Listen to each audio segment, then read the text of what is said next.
Good morning, everyone. My name is Joe Glover. I am 29 and 3/4 years old. That is me with my wife, my daughter, and our dog, Eric, who is a Labradoodle and bloody massive. I'm super happy to be here today. One quick caveat before I get going today. Our boiler has broken in my house. So there may come a time if I get a knock on the door partway through the presentation where I just need to let the guy in. If that's the case, we'll take a quick break, just so you know. But hopefully that won't happen. I want to start off today with a story. And this story starts about 5 years ago, where I was a solo marketer working in a small company. I knew that I wanted to meet other marketers and learn about marketing. But frankly, the thought of going to a networking event, which would be the obvious answer to do both of those things, terrified me. And it's not just because I'm an introvert.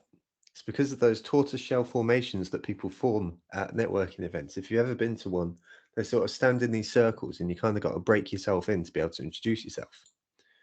There was also the thing that once I actually did sum up the courage to sort of walk up to folks and say, "Hey, I'm Joe," then so often people would just care about my budget or my job title and very rarely about my humanity. It was enough to terrify me. It was enough to make me not want to go. I think my record for attending networking events way back when was about 4.5 minutes. And this was for an event that I travelled specifically from Cambridge down to London to attend. In those 4.5 minutes, I spent about 30 seconds getting into the venue. The next 30 seconds were spent surveying the scene, seeing those circles that people were standing in. The next 3 minutes, well, they were spent hiding in the toilet, and the next 30 seconds were spent bolting from the venue and going home on the 2-hour train back home. It was rubbish. And for all these reasons, and I guess why I'm stood here speaking to you today, then that's why the Marketing Meetup was formed. The Marketing Meetup is a place where people can come together to learn about marketing, connect in a meaningful way, not just about job titles or budgets, but about human beings, and do it all with kindness. And that kindness element is something that's really, really important to me, and hopefully will come through throughout the duration of this presentation. Today, the Marketing Meetup is a community of some 27,000 engaged, positively lovely marketers across the world. We have 1,000 signups each week to each of our webinars, and of which you're very, very welcome to attend. They're free to attend every Tuesday morning at 8 o'clock. We get some of the world's best speakers. There's over 3,000 people in our Facebook group. Again, you're very welcome to join. There's over 200 testimonials on our site of people saying how lovely the Marketing Meetup community is and how it's helped them. And it takes the form of different things. So pre-COVID, we were about 140 events in person per year across 13 locations in the UK, including London. And we just started in New York. That's where this picture is from. But then we've also got a bunch of online stuff, which you can access for free right now. And as I say, literally some of the greatest marketers in the world speaking about their thing for an hour. It's a no-brainer. You really, really should take the time just to take the opportunity to digest it. I really, really love it. But throughout the duration, then the most important thing about the Marketing Meetup is that it has been built with love too. Today, I consider myself one of the most lucky men in the world, and I'm very, very lucky for it. But also going back in time, then my career in marketing extends beyond the Marketing Meetup. My first job was during the time I founded the Marketing Meetup, was in a 3-person company where I was running conferences. I was the marketing manager there, although I was the only marketing person in the business. And that's something you'll find in a lot of smaller businesses. If you go into them in the marketing role, is that you're probably going to be the only marketeer in the business. In this case, it was business and software. I spent a lot of time in Ireland and a lot of time in Boston in the United States, running conferences there with some amazing speakers. I then left business of software and then went into an agency, of which I'll speak about a little bit later, called Genie Goals. During that time, I worked with clients like Calvin Klein, Karl Lagerfeld, Hyatt London, Le Chameau, and I also did some stuff with Saatchi & Saatchi, which was pretty amazing. All this means that I just bloody love marketing. I think it's wicked, and I really, really hope that you do too, and that you're inspired by it. But if you're not, then that's kind of one of my missions for today. But today is not about me. it's about you. So when I was thinking about what I was hoping you would get out of today's talk, then I thought about two things. So my objectives today. The first is to get you really, really excited about marketing and a career in marketing. And then the second is to let you know just a little bit more about what it's like in the real world of heading out into a marketing role. So 40 slides in, let me present you with my title slide. 5 things I wish I'd known about a career in marketing 8 years ago that I think could be really useful for you today. And we're going to go through 5 things, as I say. First is definitions. The second is tactics. Thirdly, career routes and knowing yourself. Fourth is all about learning. And then fifth is about getting yourself out there. I hope that sounds great. So let's go. Number 1, definitions. So when I left university, I went to Durham and I got a call from a recruiter. The recruiter said to me, you will be on 100 grand after 5 years if you take this job, which was as an IT consultant. That means to say that I took the job entirely on the basis of the money. I thought that was how success was judged as a human being, but also as a business person. The reality of that job was that I was spending 14-hour days working in a office building and in Slough, which is every bit about as good as the office makes it out to be. It was horrible. It was boring. It wasn't me. I was doing it entirely for the money. And so very, very quickly, after about 6 months, I made the decision to leave. During my time as an IT consultant, however, I was still blogging about something I loved, and that was social media. This rather ostentatious headline was something that I was putting out into the world at the time. And I did get some rather negative feedback on it as well, because I didn't really know much about anything.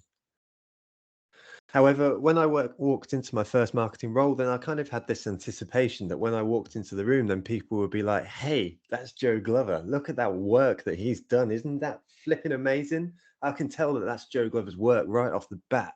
That's incredible. And that's because I thought I knew what marketing was. I thought that I could walk in and just smash it straight off the bat.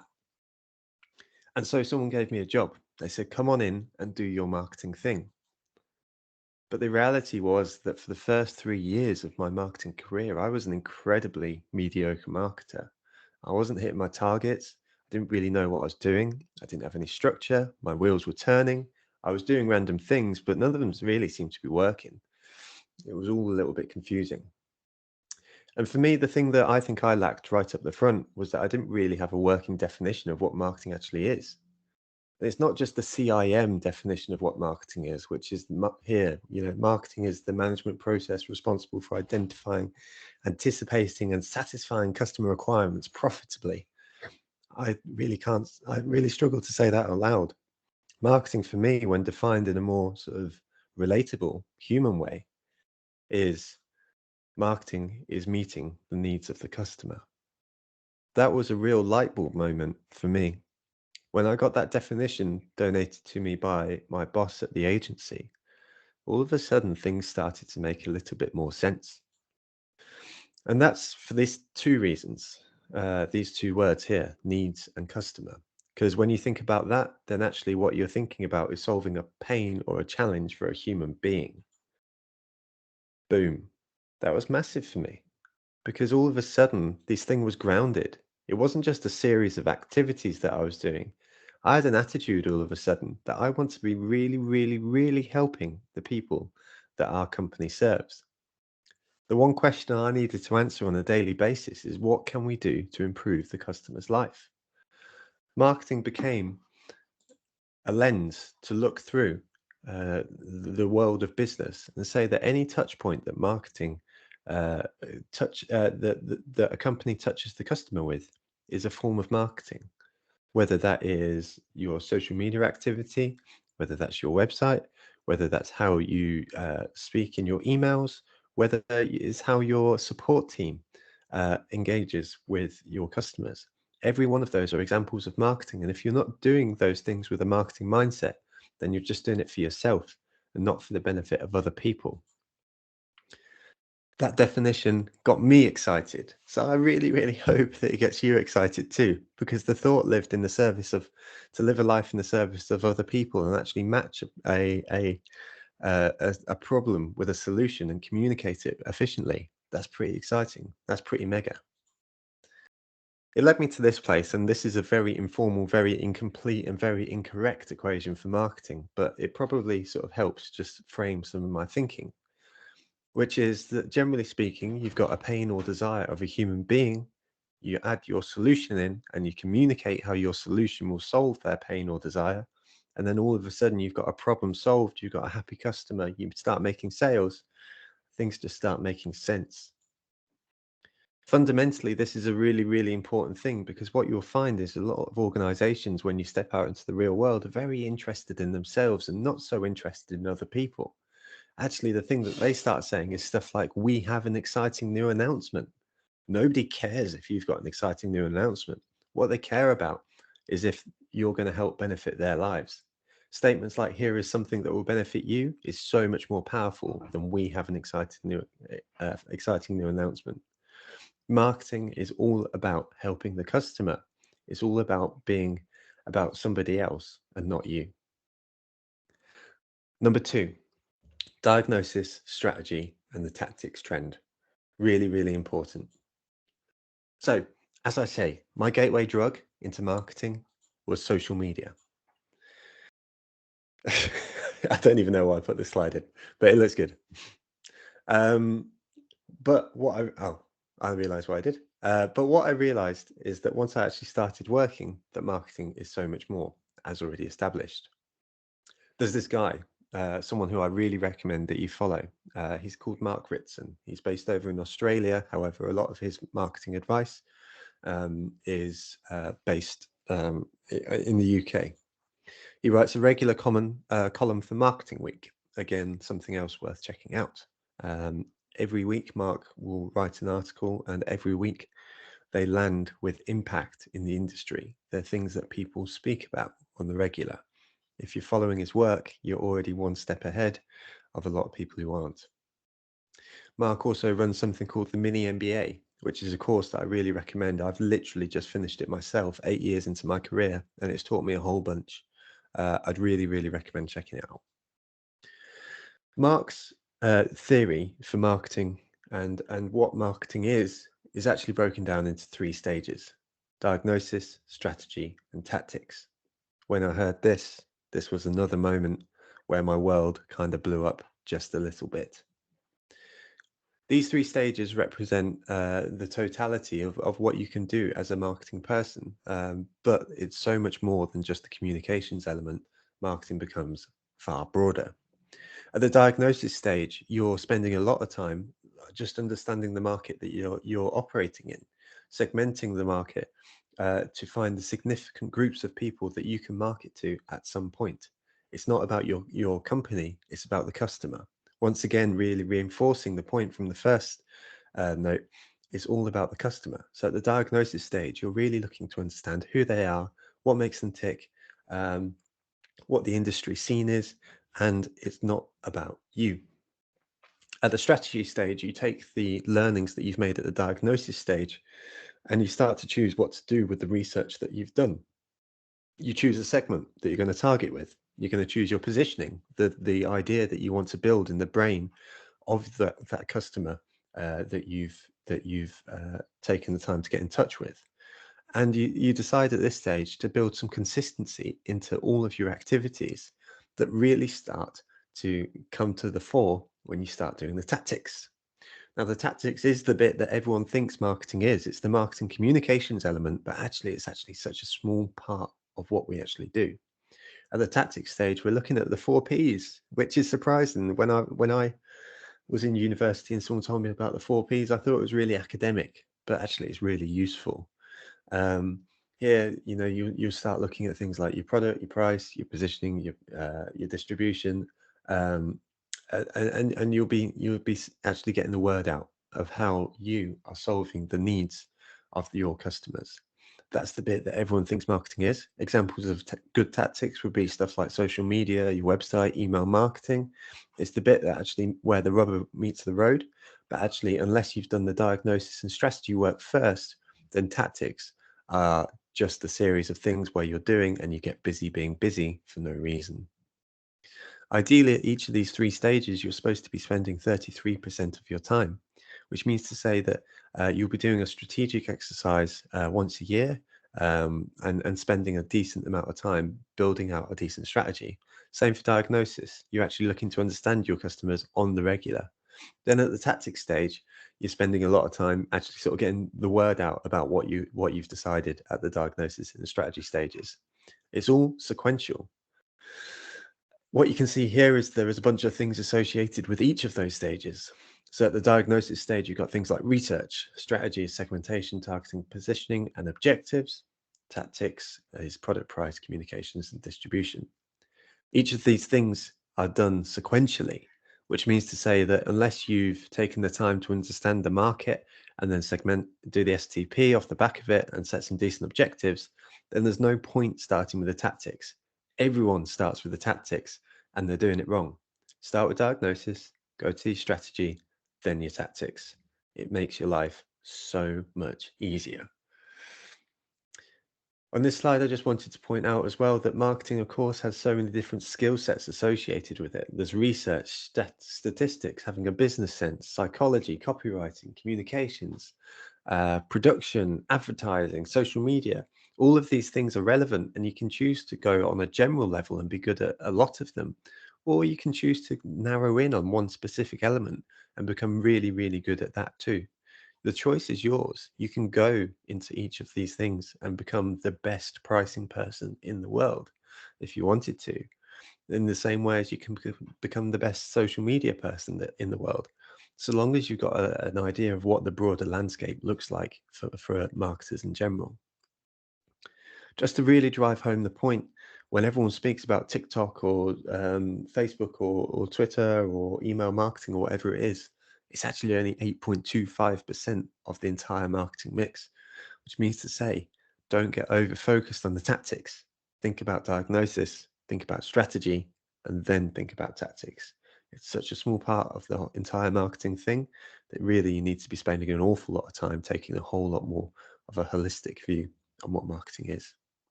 But there is a reality check, which is when you go into a lot of organizations, and particularly smaller organizations, then a lot of them will tell you to quote unquote go and do some marketing, because they don't really have an understanding what marketing is either. They'll tell you to do stuff like do X tweets per day because that seems like something that seems like a good idea. But it's also, those statements are as ridiculous as telling someone to go and do finance. What does that even mean? It just doesn't make any sense. So, your mission, if you choose to accept it, is prove the value of marketing beyond just tactics. Think about diagnosis, think about strategy, then think about tactics. As a bonus here, a model that is really useful for once you've started to understand your strategy and your diagnosis, and a way to organize your tactics is coming up. And it's important because once you start doing your tactics, then it starts becoming really easy to get busy it becomes really easy to be busy being busy, just doing stuff for the sake of it without any sort of grounding in it. You'll end up with things like this with your social media, pay-per-click advertising, your print advertising, your copywriting, all scattergun. So another moment that changed my world was introduction to the marketing lifecycle. The marketing lifecycle is a way to organize your tactics in a way which makes sense to them, that gives them purpose. It's broken down into 5 stages. You've got the awareness, consideration / preference, purchase, retention, and advocacy stages. At the awareness stage, someone is becoming aware that you exist in the first instance. At the consideration stage, they're starting to understand whether you will be the person that they choose to use. At the purchase stage, it's all about making the buying process as easy as possible. At the retention stage, you're looking to keep your own customers rather than sort of having to find new ones all the time. And that's a really important point, by the way, because it's far cheaper to sell to a customer who is already a customer than it is to try and get new customers all the time. I think it's about 8 times cheaper, in fact. So don't forget retention. And then advocacy. At the advocacy stage, you're looking to build word of mouth and asking people to tell their friends. Word of mouth is the most effective form of marketing there is. You only need to look at your friends, your social groups, and your parents or whatever to know that a recommendation from people you trust goes so much further than a random ad. Don't forget about advocacy. A lot of marketing models will sort of stop at the purchase stage. These two stages of retention and advocacy are just as, if not more important than the rest of them. And this is what a life cycle looks like. Here you will see that there's a series of tactics that are plotted across each of each of the respective stages. This is really important. So all of a sudden you start getting purpose assigned to each of your channels.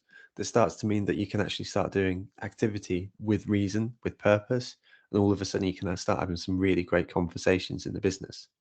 What I would suggest at each of these stages as well, so as you can see at the awareness stage here, we've got something called PR. It may well be that you start making metrics off the back of each of these things, representing each of the different stages. So, for example, an awareness stage goal might be something like the amount of eyeballs that have seen your content, the amount of clicks to your site.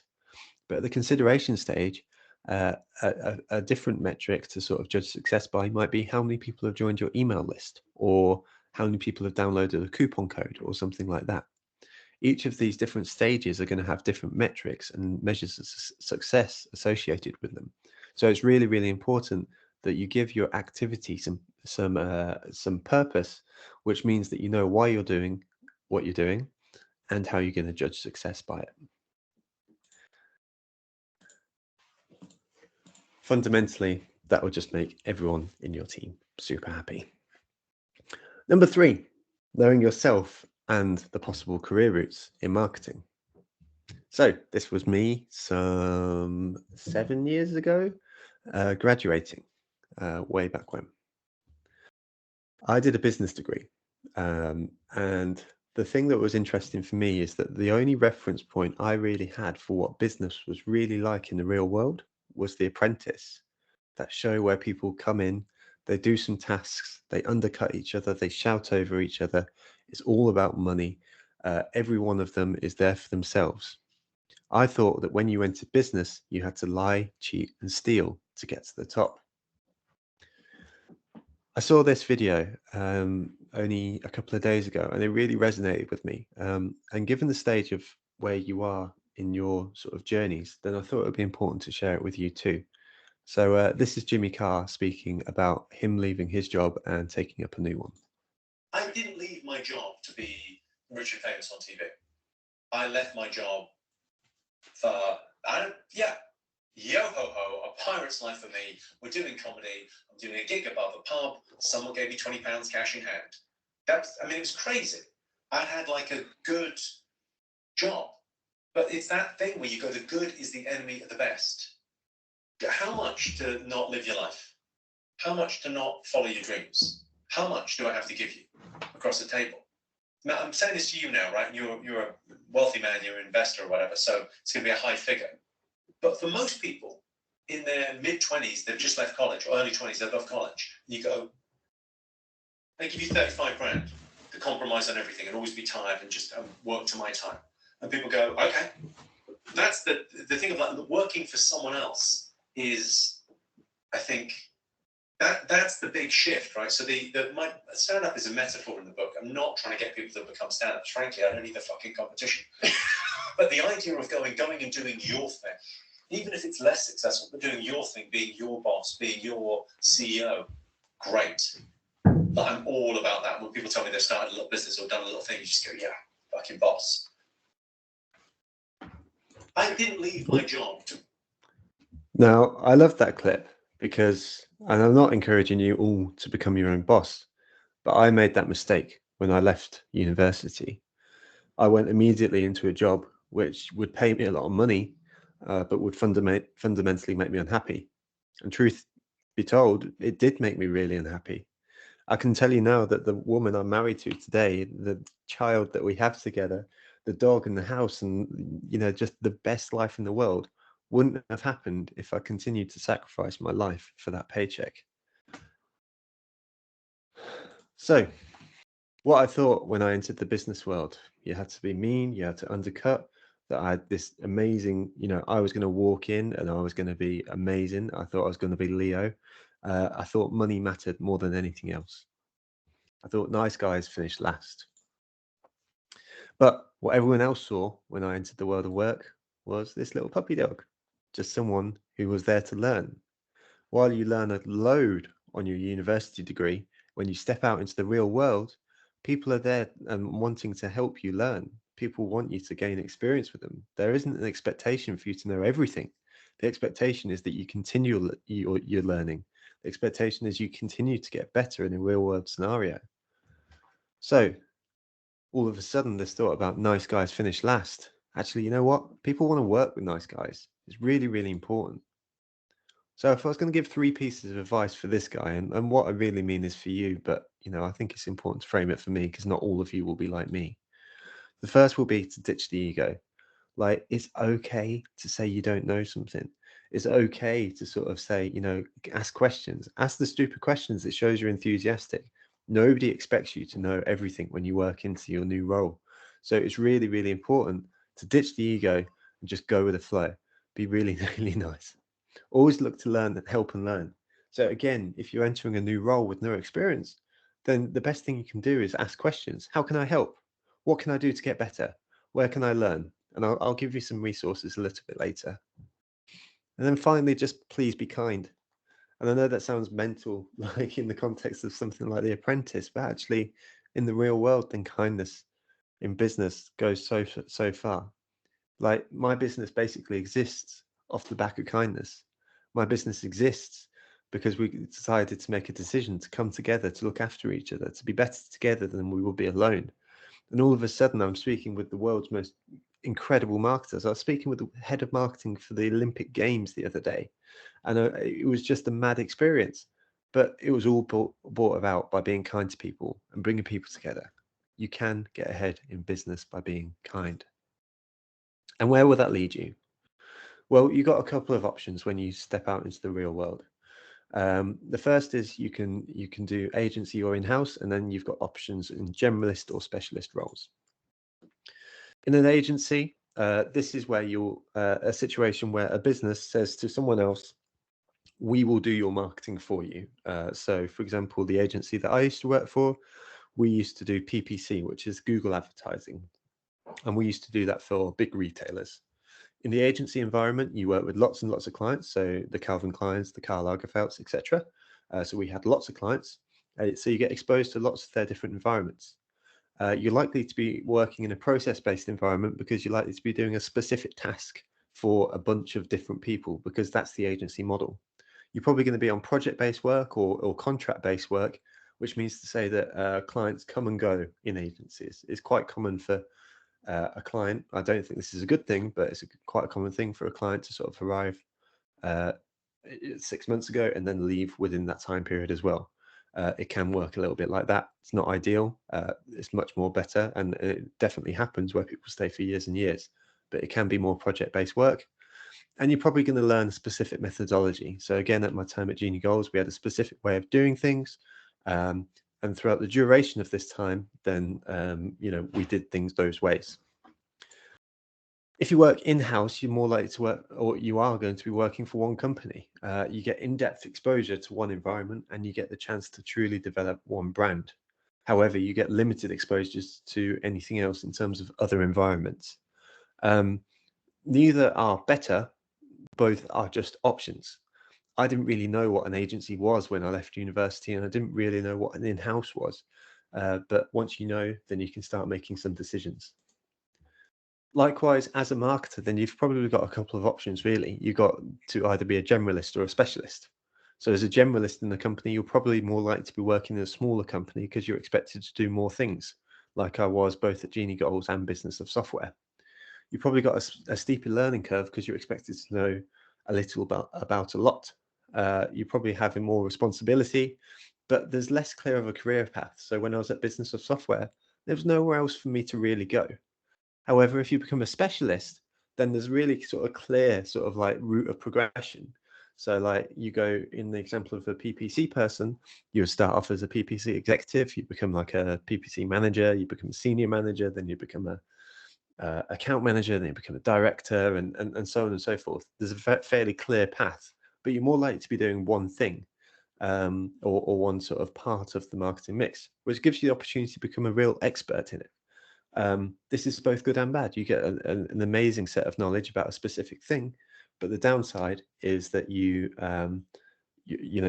putting your eggs in a certain basket, so to speak. So just be aware of that as you're going in. I really don't think there is a right thing or a wrong thing. I think there is just a thing that you choose to do, the thing that suits you best.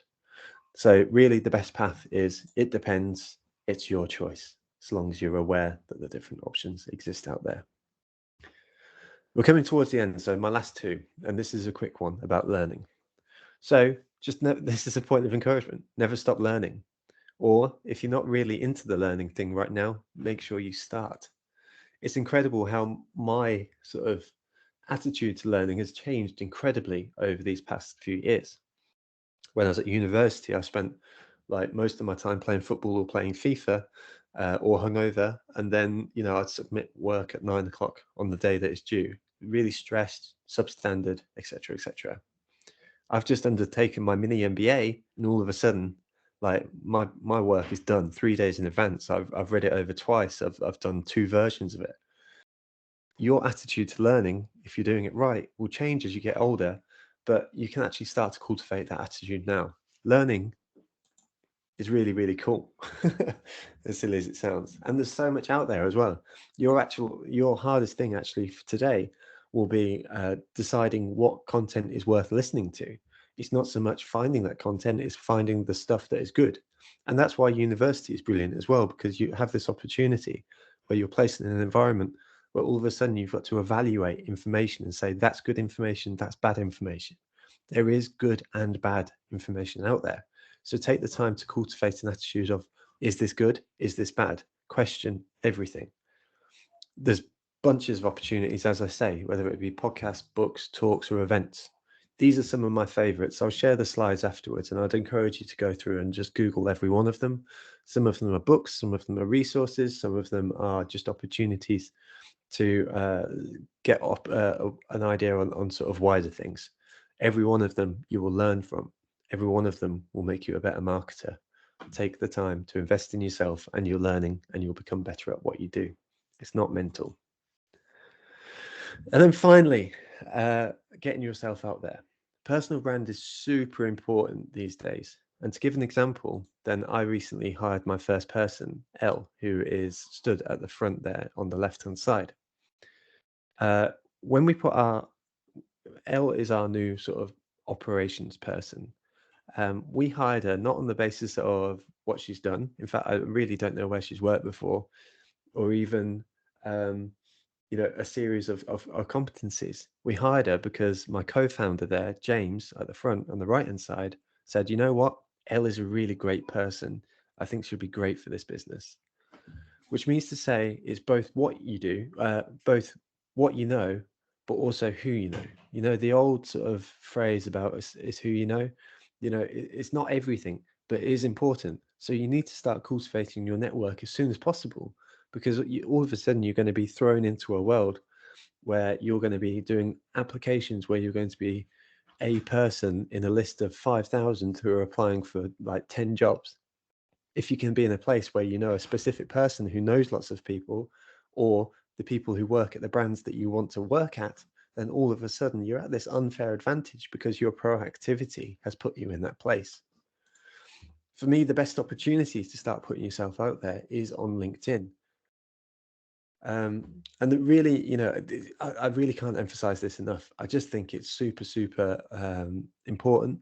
And I think it's something that right now, with LinkedIn being the way that it is, it's giving you an opportunity to build your brand, build yourself, well in advance of you graduating, but in a way that is really meaningful for your career development. This loops into a concept called personal branding. I'm not going to go into it too far right now, but the general idea behind it is that a human being can be as representative of a company as the branding or the slogans associated with that company. Elon Musk is one example, but then you look at people like Stephen Bartlett, who opened and ran Social Chain, a company that is now floated on the stock exchange, and Stephen Bartlett is the newest dragon in Dragon's Den. Every one of those things have been built off the back of his personal brand. It's all really important. And even for people who are like more normal, like me, like I think I've got like 26,000 followers on LinkedIn. It's not a lot, but this year I've generated over 3 million views on my content based on that relatively small amount of people who are following me, which means to say that if you actually start putting stuff out there and start using the platform today, then you've got this opportunity to build an incredible momentum by the time you're looking for your first or second job. And this is really important as well, because, when we speak about personal brand, then it's becoming this integral part of how we choose to do business. Here we've got the example of Patagonia, who are an incredible company. But people are more and more choosing to resonate with other people rather than brand logos. Here, Patagonia posted on their social media channels. They have well over 500,000 followers. They've only got like 403 likes on it, which, as a proportion of their audience, is pretty tiny, which means to say that people are choosing to resonate with people rather than brands more and more. To give evidence to this, then I just did a small experiment where I posted from my personal channel and then a company channel. And you can see here that over 300% difference between the results in company and personal channels, and also over a 600% increase on engagements on the same social media post, which means to say that all of a sudden people are just operating in a way where they value other people more than they do company names, and you have the opportunity to take advantage of that. So how do you do it? I'm not going to go into this. The idea is of these following slides that I provide you them afterwards, rather than speaking through them all, because they're a little bit more detailed, they're a little bit more wordy than the rest of the presentation. But the first thing I'll be doing is asking yourself the question: what do I want to be known for? Do I want to be known for really liking dogs, being good at marketing, and being the community guy? That would probably be something that is near representative of me. Under these top topics, then you start building out subtopics. So for me, I have a Labradoodle. I think dogs are better than cats. I can speak about training, and I can speak about equipment. So these are my subtopics. And then I've got a series of narratives that is representative of each of these subtopics. So, for example, dogs are better than cats. I can find stories on that. I can speak about that, etc. This has a twofold advantage: that when you're looking to build your personal brand, you turn up consistently. You turn up in the shape that people expect you to, and you turn up speaking about things that you know you can speak about on the regular. The second is that people start recognizing that, and they say, you know what, this is really, really important, and I'm going to go to this person for that. This is just, it's a basic thing, but if you don't have this, then you'll start speaking about all sorts of different things. The third benefit to this is that there's nothing worse than an empty sheet of paper, which means to say that when you're sitting at your laptop all of a sudden and someone tells you to post on LinkedIn, that's when your mind goes blank. If you develop these content pillars, then all of a sudden you've got this opportunity to know what you're speaking about and seek out other news reports about that sort of stuff, or just share an opinion based on what your content pillars are. Secondly, storytelling. I'm not going to go into this at all because it's a topic well covered. What I'd recommend you to do is go on the Marketing Meetup. And about 3 weeks ago, there was a talk by a guy called Mike Blake Crawford. It's about 20 minutes long. The whole video is about an hour, but his talk itself is about 20 minutes long. And Mike speaks through storytelling via social media. I think it's phenomenal. It will tell you everything you need to know about telling stories on social media far better than I do. If I was to recommend a second resource, there is another talk on the Marketing Meetup by a guy called Jeremy Connell-Waite. He blows my mind. He's the brain the size of planet Earth, and he will tell you all about the structure of storytelling. Again, really, really important on social media. Again, here's a list of some specific tips. So don't worry about using the share function on LinkedIn. It really doesn't matter. momentum gets behind you. So don't get discouraged if you start getting like 1 like on your first stuff. It's really important that you just start getting that muscle flexing, you know, that you start posting. Then by the time you sort of 3-4 years into it, you've got an audience that's ready made, and you're really flying. And at this stage of your career, if you're flying at that point, that's dangerous, and that's great in a really, really good way. Other random things, don't include links, do tag people, but not too many, and use hashtags, but I don't really know what the real value of those is. It's really important at this stage to sort of avoid sort of speaking about we, speak as I, which means to say use personal pronouns. Break down your into short digestible paragraphs, and you can read the rest. You'll have the slides afterwards. Just basically, as a point, get on LinkedIn. It's really, really important. So today I have presented you with 5 things that felt really important as I started my career in marketing. I hope it's been useful. My name is Joe Glover.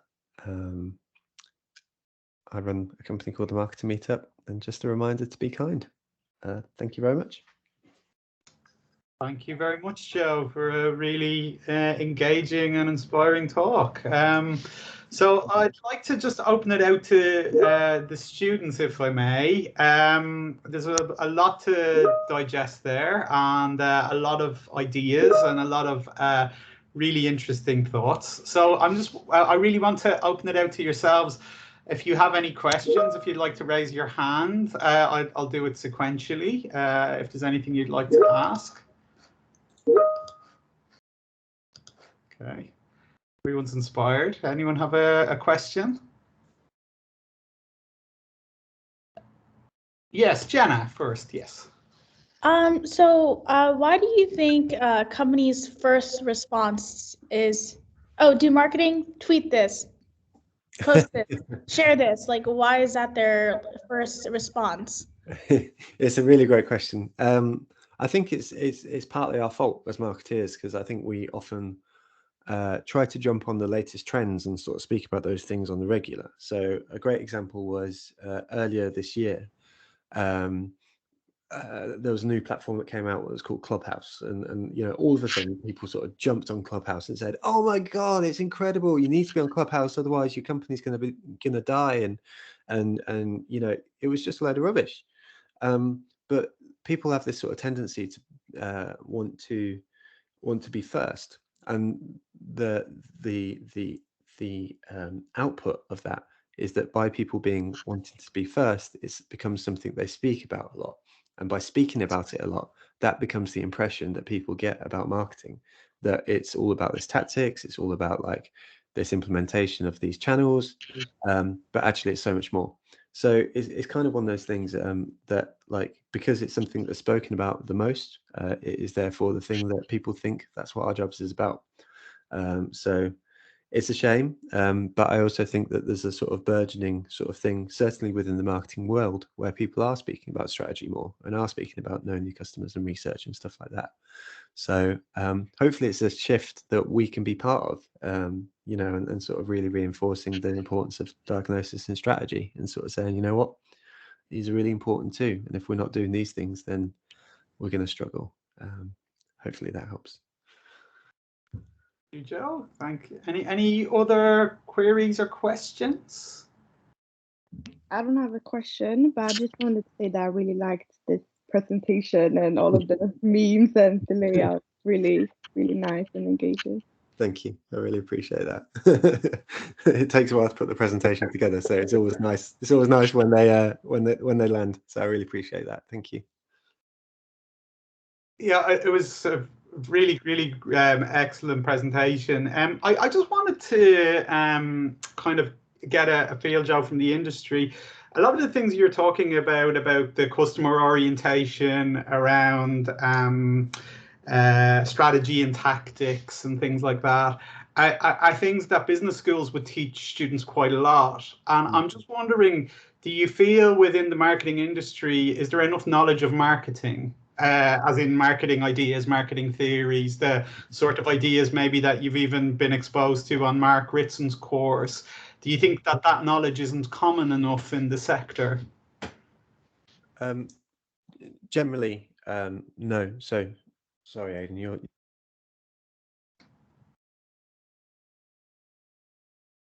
Oh, sorry, I think we've lost you. Oh, there we go. Was Sorry. that? We lost you just momentarily. You're back. Cool. No worries. Cool. So, generally speaking, I don't think there is.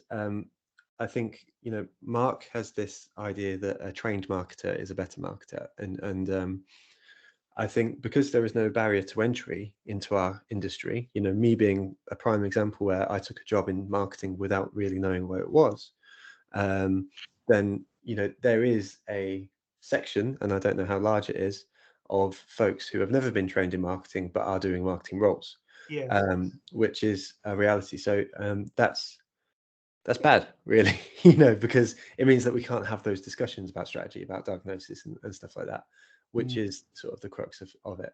I would say I'm actually quite positive about it. I do think it's changing. But I would also say that, like, one of the things that we need to be careful of is that, like, I love marketing, you love marketing, you know, like, but we're marketeers, you know, we're marketers, you know, we care about what we do. But the thing that actually really matters is, like, do the bosses know about this sort of stuff? You know, our marketers educating our bosses on strategy and diagnosis and the role that tactics plays in the wider mix. Because if they just think it's just tactics, then it doesn't matter what we think, because we're still going to be told to do X tweets per day.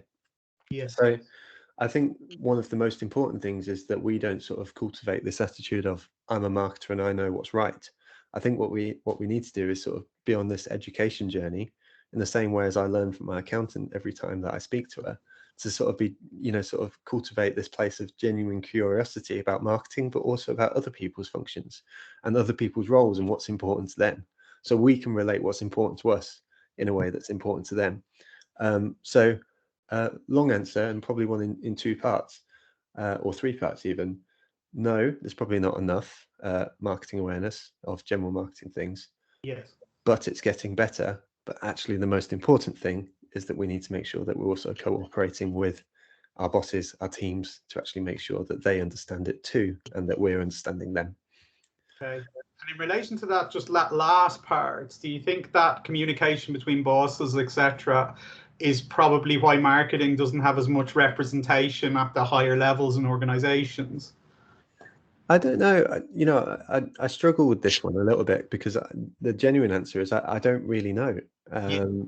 I think historically, then we possibly were sort of put in this position where we were like the support function. You know, we've got a product and we're going to do some marketing, you know, and sort of get the word out about it. The encouragement with the marketing orientation, the sort of diagnosis sort of stage, is that marketing sort of starts to play a really important role in everything, right? You know, that we actually, like, we are the voice of the customer in an organization, and we're saying, actually, you know what, guys, people have been telling us this. So if we do this, then actually it'll match their needs far better, and we can actually sell more stuff. You know, so maybe it's been a historic thing. I don't know the answer why we're not there yet. But I do know that if we were to communicate those things a little bit better, more consistently, and come to the company with, like, real insight into what the customer's doing or thinking, they can't help but ignore that, you know, and can't help but sort of view it as a really important part of things, rather than this sort of support function that exists in corporations. Thank you for that. That's really insightful.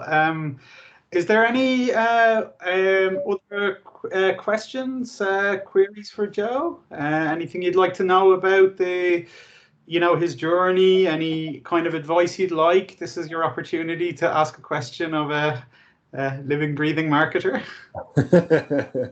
It's like a zoo exhibit, you know. I'll just ask one more, Joe. You talked about learning methodologies when you were through your journey to where you are today. I'm just wondering, for students, what advice would you give them about picking up those sorts of skills around PP, SEO and PPC and things like that? Are there any sort of go-tos that you would recommend? Are there specific sort of add-on courses they could do, or are they skills that you just sort of pick up yourself on the job, or is there any sort of tips you could give them? Yeah, it depends on your path, you know. So, for example, it depends on your path. So it depends whether you go generalist or specialist to start off with. So if you're more of a generalist, then it probably is something that you pick up as you go. Like SEO suddenly becomes something that's really important to you, therefore you go and research it. Yes. You know, and there's places like Ahrefs or Hrefs that their blog is spectacular, and they spend an awful lot of time sort of educating people on SEO specifically. If you're a specialist, then those things become far more abundant and far more clear. You become a PPC person, then you read search engine land. You know, if you become a CMO, a chief marketing officer, you read Marketing Week or Campaign. You know, those things sort of are part of the role almost, so that they sort of, you can't avoid them. So I think the first question is, you know, why are you learning what you're learning? Is it going to support your function as a marketer, so as a generalist or a specialist? But after that, you can start making decisions on resources, and there are incredible resources more or less everywhere, because the one benefit we've got as marketers is that people love speaking about marketing because it helps market things. So there is a bunch, it's a very circular thing, but there's a bunch of content that exists out there. The other two that come to mind as a more generalist thing, or even three. So, you know, slight plug for ourselves again, the Marketing Meetup. You know, I think it's genuinely building the resource that I think is incredible. So that's worth checking out. HubSpot Academy is fantastic. Google Garage is fantastic as well. You can get lots of certificates in there. Two more, in fact. Marketing Examples is a company run by a guy called Harry Dry, marketingexamples.com. Really, really good, especially on the copywriting front. There's a guy called Louis Grenier who runs a thing called Everyone Hates Marketers. That's really useful for positioning. So Louis runs a podcast worth checking out. There's a guy called, in fact, Eddie, who does something called Very Good Copy. Again, really, really good on copywriting.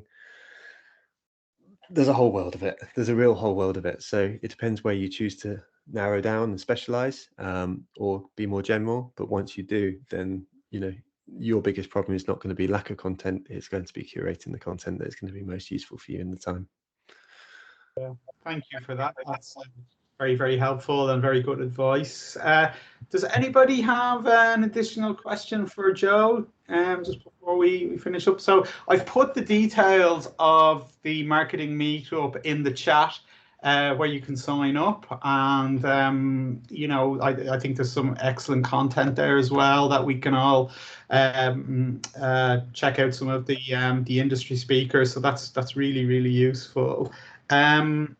I think I really loved your theme around kindness. I think that's, we don't have enough of that often, or we're not perceived to have enough of it in business. That's a really inspiring theme. So thank you.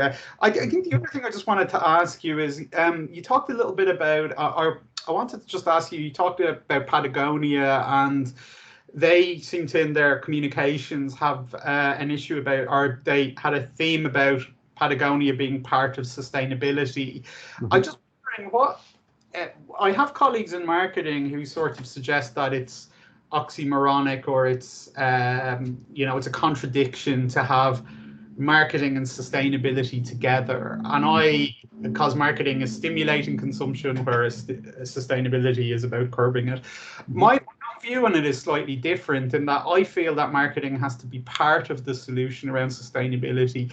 I'm just wondering, where do you stand on that conversation? What's your view on the role of marketing and sustainability, given that you've got a very human perspective around kindness? I'm just wondering, what's your view on the environmental status of our sector? Mm-hmm. There's probably two answers. So the first is a more commercial one, and then the second is like the role of marketing in sustainability. Yeah. So in a commercial context, then customers are demanding more and more that we have a commercial agenda as part of our activities. And if we are not communicating that, or even understanding that, so again, going back to diagnosis, strategy, tactics, the diagnosis stage, you'll be sort of saying, wow, there's a bunch of people speaking about sustainability right now. And actually, there's a bunch of people who are saying, I'm not going to buy your product if you're not sustainable. There's a real commercial agenda right there to sort of say, you know what, sustainability, the environment, it's not just an add-on anymore. It's an integral part of what we're doing as businesses.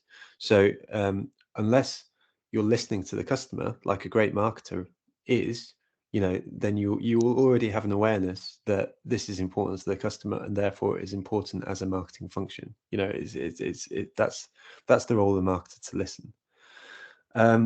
The second part of the answer is more about communication. So what we've already identified is that if marketing is like a communicating a solution to a problem, then boy, do we have a problem right now with the environment. So if there isn't an opportunity for marketing to get involved in some level on communicating a solution to a problem, then we're in trouble. So marketers going into the real world need to be listening to the insights from the customer, which are saying, we want you to stop producing a load of rubbish for no reason. We care about the environment, so let's sort of communicate about that.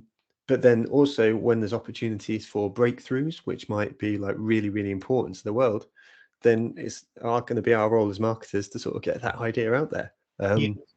So a couple of weeks ago for the Marketing Meetup, as an example, we had the guy who invented the word, the sort of phrase, the carbon footprint, and that was a marketing exercise where they sort of got the word out about this sort of idea of a carbon footprint.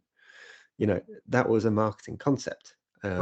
So you can't sort of untangle these two things, because if you've got an idea and no one's knowing about it, then it's not going to be the solution. So absolutely, marketing is super important in sustainability. The last point on all of this is that it's not, however, the role of a marketer to shout necessarily. Patagonia is an exception rather than the rule.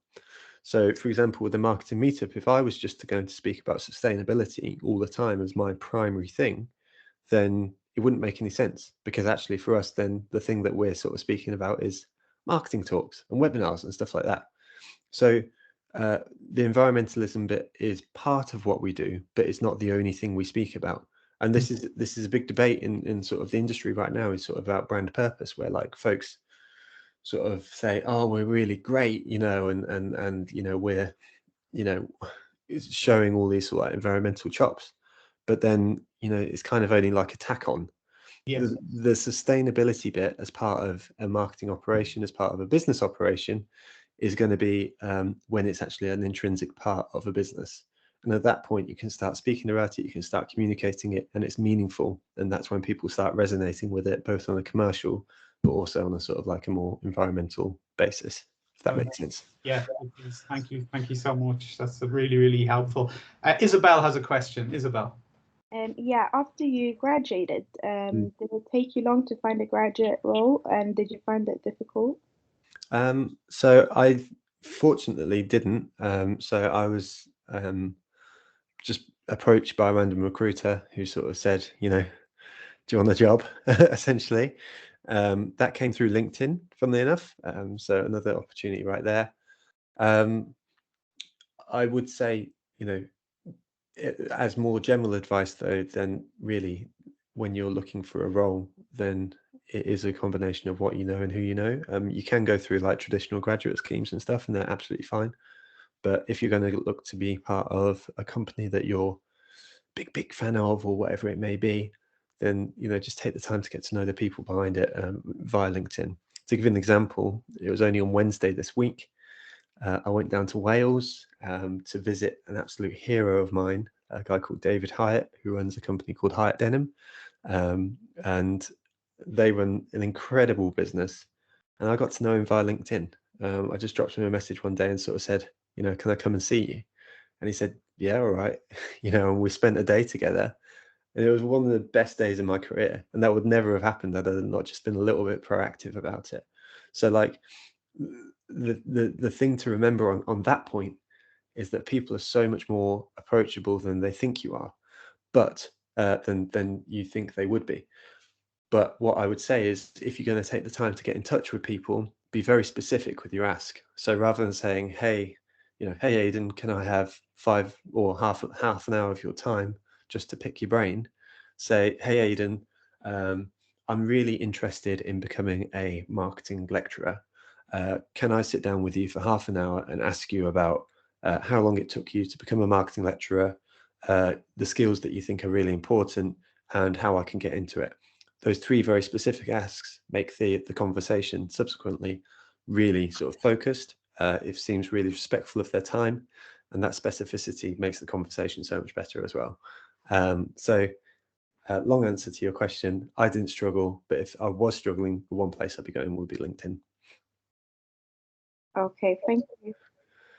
There was a story on the BBC, Joe, you probably saw it during the week, of a chap who set up a stand. He was a graduate, he didn't have a job, but he set up a stand at Canary Wharf, and he was inundated with applications, with job offers by the end of it. Well, so actually, that's such a great example. Proactivity is the number one word in all of this. Like just doing something about it. Don't rely on the forms that you're sending off to a weird computer system. Get to know the people, put yourself out there. I'm a big fan of handwritten letters. So like I will handwrite a letter and even hand deliver a letter to someone I'm a big fan of if I really want to get in touch with them, because like it just shows that you care, and people care if you care, but they won't care if you don't. So it's really important to just put a bit of effort in, put yourself out there, and it goes a long way. Yeah, I in relation to your marketing lecturer example, I had somebody contact me last Easter, so in April, who wanted to get into lecturing, and she wrote me again a letter. It wasn't handwritten, but it was typed, and actually a tiny Cadbury's Easter egg. Just her little story was, I want to get into lecturing and I'm interested in this. And it immediately catches your eye, and I passed on her CV. Unfortunately, we didn't get her in time because somebody else hired her in the meantime.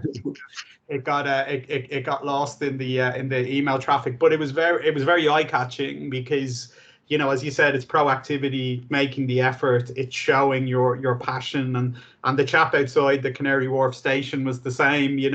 For the students who maybe didn't see it, he just set up a little stall to say, I'm a banking and finance graduate, I'm looking for a job, and he was handing out paper CVs, and he landed his role within a week. So proactivity is definitely great advice, I think. Joe, thank you so much for spending the time with us. It was a really interesting presentation, and I think the students gained an awful lot, and I certainly learned a lot. So thank you very much for your time. We really appreciate it. No problem at all. Well, if anyone wants to get in touch via LinkedIn or whatever, then just drop me a note. I'm always happy to help or whatever. So yeah, no problem at all. Thank you for having me. And thank you. Thanks. And for the students, what we'll do is we'll take a 10-minute break, and we'll allow Joe to get back to his boiler. We will, when we come back, we'll talk about the assessment, and we have a bit of paperwork to do for the module. So we'll reconvene at about 10:20. So thank you again, Joe. And if you can send me the slides, I will make them available. And I'll send you the recording as well later on this afternoon. Great. Nice one. Thank you very much. Thank you, everyone. Thank you, Joe. Take care. Bye-bye.